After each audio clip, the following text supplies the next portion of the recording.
So when you're file testing a knife, do not go gentle into that good night. I see so many people just sort of, oh yeah, it's good, it's fine, it's hard. That's not how it works. You want to give it some meat. You don't really want to be putting your full body weight into it because that's nightmarish. We talked about this on the latest episode of the podcast, the ForgeCast podcast, which if you do not listen to, you should be.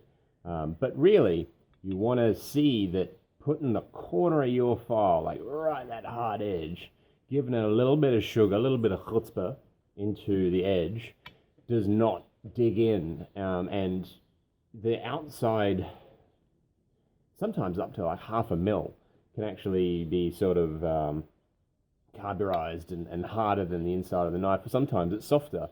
The actual hardness of your knife is what lies beneath. So you really kind of want to cut in, and so you don't try not to use the flat because that won't remove material fast enough. You really want to get aggressive on that corner. For example, so I'm going to take my corner of my file, put it against a hard surface, get about a 45 or a 30 to 45 degree angle, and really, that's leaving nothing on there. That is a hard blade. You can see it strips off the oil coating, but really, that's a hard file. I mean, that's a file that cuts. That's the anvil surface there. This is stripping oil, but there's no ting. There's no divot there. I don't know how well you can see that, but like that there is the closest that we can see. And really, it's a ripple. I can't even get my thumbnail in there. And that's from me really giving it some sugar. And that's how you know you've got a hard blade. So don't do your file tests incorrectly. Do them right. Prove yourself right. And because standing by your work and being able to stand by your work, especially if you're like me and you like to use recycled materials to make your knives, being able to stand by it means doing good work, and good work includes good heat treatment. So the quench and the hardening is just one part of it. Tempering it back to a good solid edge, that's an entirely different topic. But this was a little short video from me just explaining file testing, because there's not really that much cleanliness out there in terms of explanation of it. A lot of people say, oh, you listen for it and you can hear the difference between filing soft steel and filing hard steel, but that is a subjective thing that takes experience.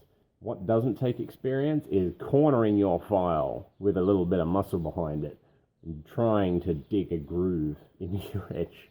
If you can't dig a groove, or in this case, it actually has started to mess up the file teeth, because this is some insane steel that I'm using. But yeah, that's what you want to do. So do it right, be able to stand by your product, know that you've got it hard before you go shipping knives out. So a little short one from me. Hopefully that helps clear the water with some people that are doing this, getting, they're new to it and trying to do it on the rough like I do. I don't have Paragon heat treatment kilns and things. I'd love to, but I don't. So doing it rough means doing it right and being extra thorough and doing it right. So I stand by every knife that I put out there, and I put it through some pretty savage testing. And really, it's scary putting the corner of a file to your knife. I get it. You've just done all this work to it and you've finally built up to the quench, and it's a little bit terrifying to the thought of gouging a piece out of the blade. But really, is it a decorative piece or is it a functional piece? Because if it does not function as a knife, it's not a knife. It's a knife-shaped object. So don't be scared to do it. Don't be scared to get in there and give it a little bit of sugar. And then you'll end up with a nice hard knife.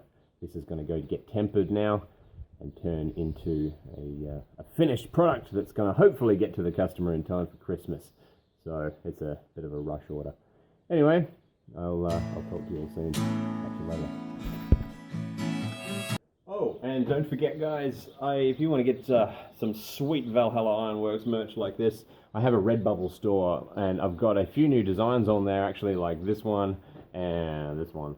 And you can get stickers and mobile phone cases and hoodies and t-shirts like this sick number, all sorts of things. And I've got some new stuff coming up in the new year, which is going to be particularly awesome. So keep an eye out for that. I've also got my Etsy store. Follow me on Facebook and Instagram as well if you're not already. And I will see all of you guys later with a very extra special collaboration video. Catch you later, guys.